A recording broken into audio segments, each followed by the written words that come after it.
so glad you decided to do a documentary on it, because coming up, you know, sometimes we hear in general, just don't get pregnant. Just don't get pregnant. Just don't go out and get pregnant. Yes.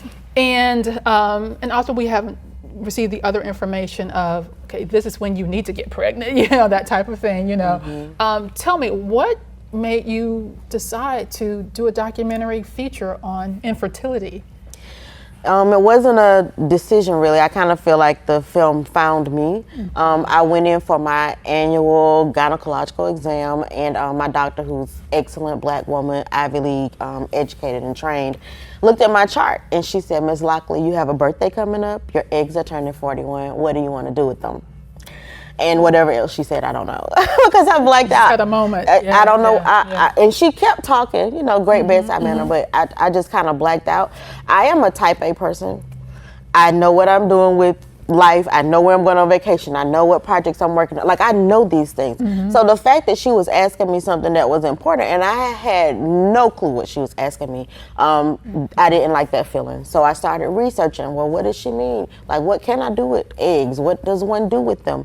And at the time, 7-8 years ago, nobody was really having this conversation, especially not people who look like us. So I started researching, and my goal was to do a 15-minute short that I could pay for myself, independent short docs.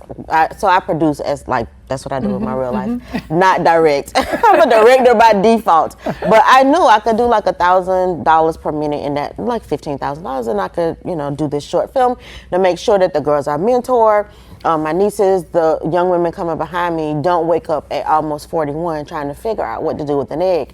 And what happened is, if I would have this conversation with anybody while I was researching, they would say, well, you know this person, or this person's cousin, or you know this person. And it ended up that in my circle of peers, I knew someone really across the spectrum of reproductive health. And that runs the gamut from women who are child-free by choice all the way to women who need or require surrogacy to complete their families. So that 15 minutes that I thought I was gonna do ended up being like 5 hours worth of interviews and footage, and other people had to help me pay for it. Yes. And you know what? This documentary is so detailed. It has all kinds of information. It's very educational. It's very impactful. Makes you want to tear up sometimes when you hear the stories and you see the journey, and you can actually feel the pain of the women in the film, but you also rejoice with some of the results we see as well.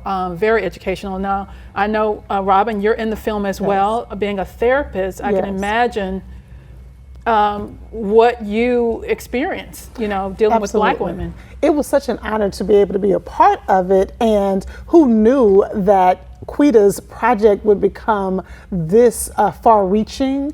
I always tell people, there are certain people in my life that can call me and ask me to do jump rope, and I'm going to jump rope. So if Chiquita calls, I'm going to say yes, right? And so I had no idea the magnitude of it. But like I shared with you, this is a very personal journey for me. I'm the mother of 3 daughters, and I've been pregnant 5 times. So if you can imagine what that means, it's personal for me. Then as a therapist, of course, I have this topic, this reality across the gamut show up on my couch.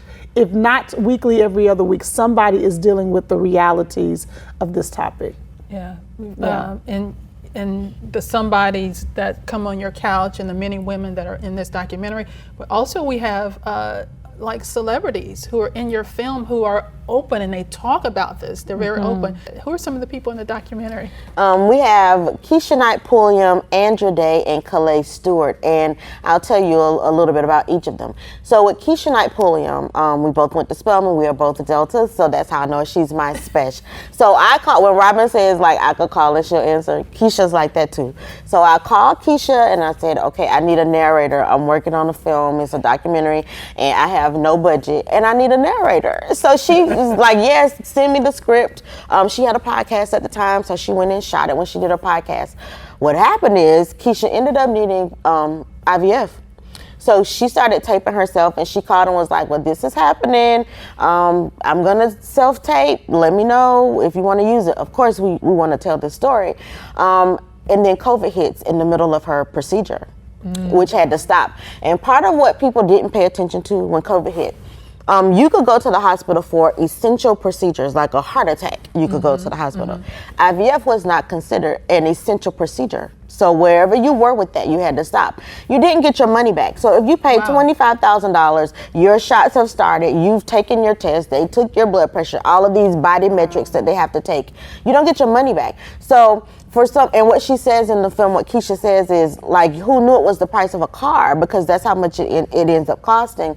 And there's not like an insurance plan that if the world stops and you can't go to the hospital, can you get your money back? So we have women across the gamut, middle class, upper middle class, who you don't know how they struggled to even get the money in the first place to pay for this. And there was no insurance. So while the world was on pause, there was a certain heartbreak that was happening in this country.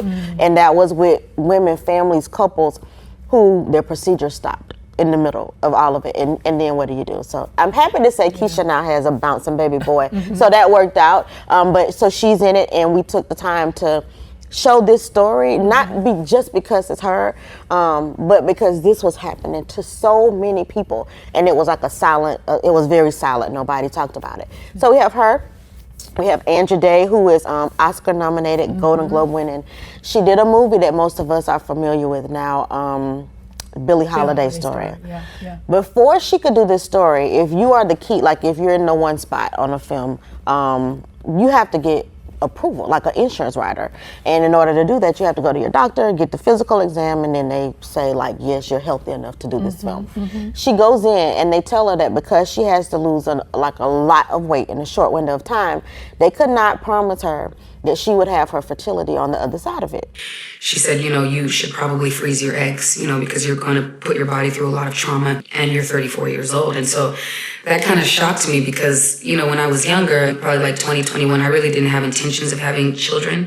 And as I got older, I definitely developed a love for children, and I wanted to have my own kids. And I just assumed that I had time. You know what I mean? I was like, I'm good. I'm not worried about it. And so when she hit me with that, that's when I started to just kind of look up certain statistics. And then recently hearing more information about how fertility affects Black women was really, startling for me. I'm in it right now, and I definitely want to have kids, but I just want to make sure I'm informed. So she was gracious enough to share her story with us. And then Kelly, a couple of friends, including Keisha, had mentioned her, like, you need to meet Kelly, and we just had never connected. One of her best friends called me one day and said, go on Instagram right now, go to Kelly Stewart's page. I go. Kelly is holding court, okay, in the middle of Instagram. There was a reality show where a doctor said you can't freeze your eggs if you were past like 30 or something. Kelly froze her eggs at almost 40 or like right at 40.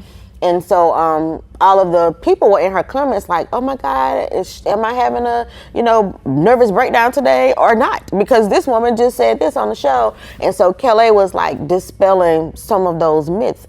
Can you freeze your eggs at 40? You can. Everybody's body ages differently, so you have to go get your own test. She was fine, and most people have like 5 eggs or 7 eggs. She had like 20-something eggs, and she was almost 40. So it was important to just tell that story. Like, your body is not your body is not my body. We all age differently. Our bodies, like, you might be 20 and have low ovarian reserve. You might be 40 and have a robust one. So the important thing is get to a doctor and let the doctor tell you what's your right body. For you. Your body. You have a slogan. You said, my eggs, my business. My eggs, my business. Yes. What does that mean, my eggs, my business? Because you break it down a little bit more in the documentary. So at this big age that I am now, for 20 years, it doesn't matter if it was like Thanksgiving, the holidays, just with your friends, with their parents, everybody wants to know, are you having a baby? When you having a baby? Or if you have one, they want to know, when you giving them a brother? When you giving them a sister? And really that's nobody's business because you don't know somebody's journey. And I have, at this point, I have many friends, but at the time I had a friend who, one of your sorors, she was on Facebook and said, basically, stop asking me this question, because people didn't know she and her husband had been trying. People didn't care. So if they see her bloated, maybe she ate pizza, a slice of pizza, and her stomach is a little bigger. Maybe she's 4 months into shots and injections to try to do IVF. It is nobody's business what somebody's doing with their eggs, their uterus. It's just nobody's business. And we ask this question Not from like a bad place. Right. When I was on with Gail King, that was one of the things she said. She's like, oh my God, I feel bad because I talk about this all the time. I ask people this all the time. So we're not asking it from like this malicious place. The reality is nobody's business. If it was your business, you would already know the answer. Yeah. So it was important for me to start the film with that. Like, if this is not about you and your eggs, don't ask this woman what she's doing with hers. Yeah. Yeah. My eggs, my business. Yeah. Yeah. I put it on a t-shirt. Put it on a t-shirt because that is something powerful. Yeah. Now, when women come to you, what are some steps that you give them? Because we talked about earlier how it's an emotional journey, you know, it's a painful journey, especially when you're trying and it's just not happening. And then sometimes you don't want to talk to people because you don't know who to talk to, who to share this story with, you know. What steps can you give a woman going through this? Well, the very first step is just to create a space that the woman feels comfortable and free, a judgment-free zone that allows her to express where she is, right? So when you ask, how do you support someone, or the steps you give when they're going through it, that it could be a myriad of things. It could be so many things that they are going through. It could be that they are longing to give birth and have not been able to. What I'm really finding are women who are beyond what is considered the normal, I hate using that Optimal word. age. That's the best word, optimal age, and trying to figure out, what does that mean for me? Am I grieving the hope of a child? Is there still opportunity? So I'm creating a space. That's the whole heartbeat of my practice. Let me create a space where you can share without a filter. Watch this, without a filter, you can share openly just where you are, because so many of us internalize, and I promise, when you stuff, it's going to come out somehow. It comes out with irritation toward your spouse. It comes out with irritation toward other children, with friends. It comes out. So I'm just creating a space so that you can say, this is what I'm experiencing. This is what I am afraid of. And this is what I'm really longing for. That's where we start. Right. And you said, you mentioned the word spouse in there. So you have a couple and they're going through this. What would you share or advice would you give a couple to say, let's not fight each other, because tensions can get high, but how do we work through this? Now you are touching on an area. That's her zone. Amen, somebody. That's my area. And let me say what I would want to communicate to that spouse. I would particularly want to communicate to the husband or the partner. I would want to say that the process of attempting to have a child, the journey of motherhood, is intense. And while it happens often, it is not a quote unquote normal experience. This is a miracle. And it requires all of who that woman is, even if she is adopting. It requires all of who she is. And so what I would want, if I could create what would be optimal for me, is that man or that partner has their own mentor, because they have their own realities, they have their own challenges, they need their own space, but someone that could support them so that they could be fully supportive of the woman. Because unfortunately, if I could say what's an epidemic that's taking place, it's that women, even within their own, now my passion is marriage, so you keep hearing me say that terminology, women within the sanctity of their own marriage are having to not only fight their emotional realities, they're having to fight the emotional realities of their partner. And that's heartbreaking to me. And so that process, you heard me say mind, body, and spirit. You need all aspects of who you are centered on creating this reality. You need support from your partner. Yeah, go back and say that again, rewind if you could. You said they're fighting the emotional support. Say that one so the woman is dealing with all that comes with the process of attempting to have a child. And what we have to understand, like Chiquita just said, we don't know how many times she's attempted. We don't know what the story, I love talking about this, the story she's telling herself. There's so much going on with her. But her partner has their own emotional realities as well. And my heartbeat is for women and for couples, but that man has his own emotional realities as well. Often his own fears that he hasn't even been able to articulate. Yes. So Yes. I am not wanting to minimize what he is experiencing. I'm just saying through this process, let's get him a therapist.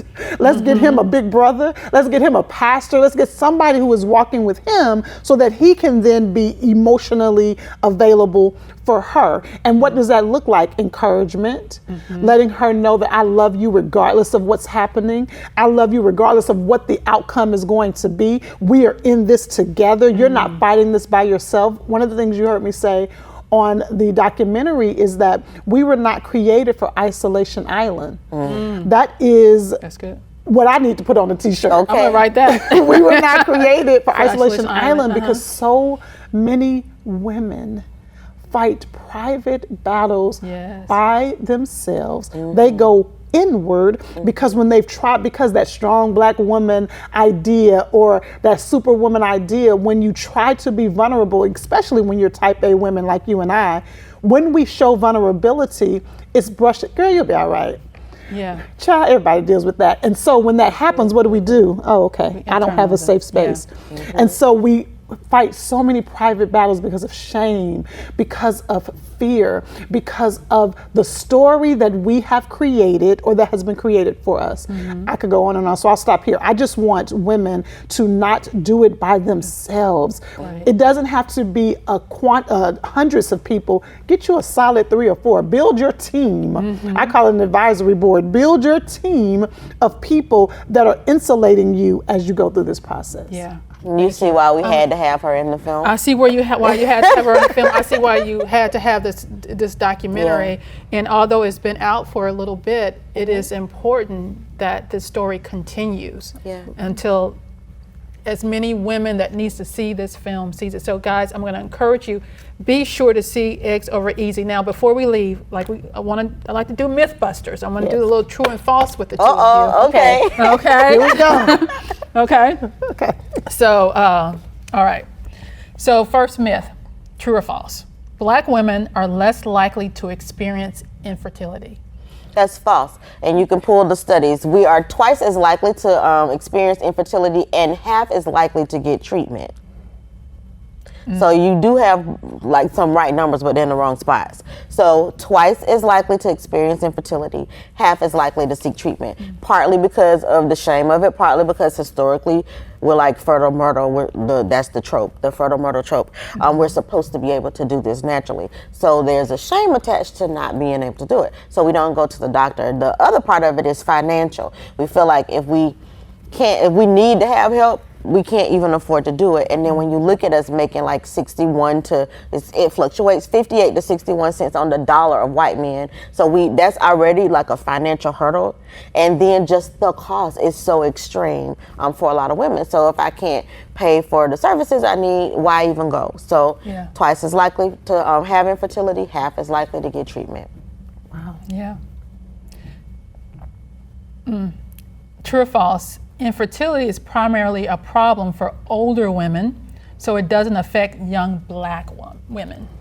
Well, we know that is a myth. It's false. You know what's interesting? When I was ready to start having a child, I was 5 years into my marriage, and I got married relatively young, so I had to be about 32, I guess, when I started preparing to have a child, maybe a little younger than that. And I could not get pregnant. I could not get pregnant, and we were trying, and the doctor told me, you have a year to try to get pregnant, and then we need to start some type of support. And so I got pregnant within that year, but at time for me was very overwhelming. We missed a word that we have to make sure we say, even when we talk about that question, there is a trauma attached to this reality for us, and it's a trauma that goes back way back into the times of slavery, right? And as people of color, and particularly black people, black women, we have to understand how that trauma-based reality is even fused into I know I keep saying it, the stories we tell ourselves, because a lot of them are subconscious, that fertile myrtle. If I can't get pregnant, what do we say? What is wrong with me? So then that begins to further this idea of shame, right? And that comes from, we could spend a whole nother session talking about the trauma of this process, but when we believe that infertility is not happening to young Black women, then we continue to spread that narrative that something is wrong with me. And that's why I loved Chiquita saying, when we start talking to each other, when we just start talking, and it doesn't have to be on Facebook. It can be, but it doesn't have to be on Facebook. Just pull a sister to the side and say, girl, I gotta ask you a question. You'll be surprised at how open she becomes. So create some spaces so that we can shine a light on those dark places in our life, so that we can have the light that's needed to do what we long for. One thing Robin said, what is happening to me, I think we need to put a pin there. Most of the time when we go in for testing, it starts with the woman, what is happening to me. She's asking that because we focus on women, but the numbers are 1/3 of infertility is female, 1/3 is male, and 1/3 is couples. So why when we're like, what's wrong with me? It might not be you. It may not be you, It's only a sis. 33% chance that it's you. I kid you not. My second true or may not false. be you, sis. The second, this true or false right here, infertility is solely a female issue. Yeah, so no. Black men don't experience infertility Absolutely problems. not. Absolutely False not. all day long. False. And tomorrow too. And, Not tomorrow too. and tomorrow and the next day. One of the things that was so telling, I did not, and it was a surprise things that happened from this documentary. Men were tuned in. That was not our target audience. It's Black women and fertility, so we never expected this conversation with men. They filled up my DM, so we did a live with a couple of men who were part of the equation. And there is a different type of shame that Black men carry when they are dealing with infertility. Yes, we have our thing, and it's historical, and it does go back to slavery. Black men, they were bucks back then, and you could buy them for more money, just like a woman who was of reproductive age. They would pay more money for them if they were fertile as well. All of the masculine, I don't want to call it toxic masculinity, I would just call it masculinity, and you could put whatever tag you want to put to it. But they don't even get, they don't get to cry about it, they don't get to be upset about it. So a dear friend, she and her husband, their infertility, although she was tested for months and months and months, and it wasn't her. He had a low sperm count. We don't have this conversation because men can't have a low sperm count. So we don't have the conversation at all. And it wasn't her, it was his sperm count that was low. And she has a book out, but she uses a different name to make sure that he still is safe within, she could tell the story, but still keep him safe. And that was what they chose to do. But the fact that we don't even think about it. We don't put them in the equation at all whatsoever. Yeah. Absolutely. It takes somebody to point it out, a doctor to say, well, it could be something else going on. Powerful ladies. Any final comments, final words? I'll let you go, Chiquita, since this is your documentary and that I'll support. This is our documentary. A final word, I would just say ask early. That's what we implore everybody. If you have girls in your life, give them the words to ask their doctors. If a girl is in bed one day a month because her period is so bad she can't get out of bed, that's not normal. In our culture, it's normal, but that should not be happening. You should not have debilitating cramps. And I was 40 when I finally figured that out. Give her the words to ask the doctor. I am in bed with cramps one day a month, so that means I lose 12 days per year. Over the course of a decade, that's 120 days out of my life that I don't get to have because of this. So when we give them words, they can ask the doctor early. You don't have to be 40, you can be 18 if this is the issue you're having. So ask early, and then for doctors, pay attention. I know doctors only get 10 minutes with their patients, but pay attention to what they're saying. And instead of saying, how do you want to, do you want birth control? Ask them, do you ever want to have a child? Do you have plans to have a baby ever? Instead of defaulting to what contraception do you want to use? Ask them a broader question, because you might get an answer that will help them down the line. Yeah, educating, empowering yourself. Make sure you get information. Self-advocacy. So you'll know what to ask when you go there. But also making sure you have a doctor that listens to you, that you can hear. Just because so-and-so went there and they've been going there for all the... Means nothing. Find a doctor that's right for you, that will listen. We talked a few minutes ago, and I'm going to jump on this for a second, about doctors believing women of color when we say that we're in pain and things like that, and sending home pressure cups. Yes. With that package of diapers that they give on the way home, that goodie bag, so to speak, adding things in there that will help save a life. Save a life. Save a life. So. Well, the last thing I would say is kind of with the idea of ask. One of the things that I have an acronym that I share with many of my clients is just ACT. And this goes across the board for any area, but particularly for this conversation, the acronym is ACT, and A is advocacy. Advocate for yourself, but also have someone that can advocate for you. I don't like people to go to the doctor by themselves. Have somebody there with you who's willing to advocate for you. Bring that friend who always has something to say. Bring that friend who you're normally like, girl, be quiet. No, she needs to be with you at the doctor, right? So advocate for yourself and have somebody advocate with you.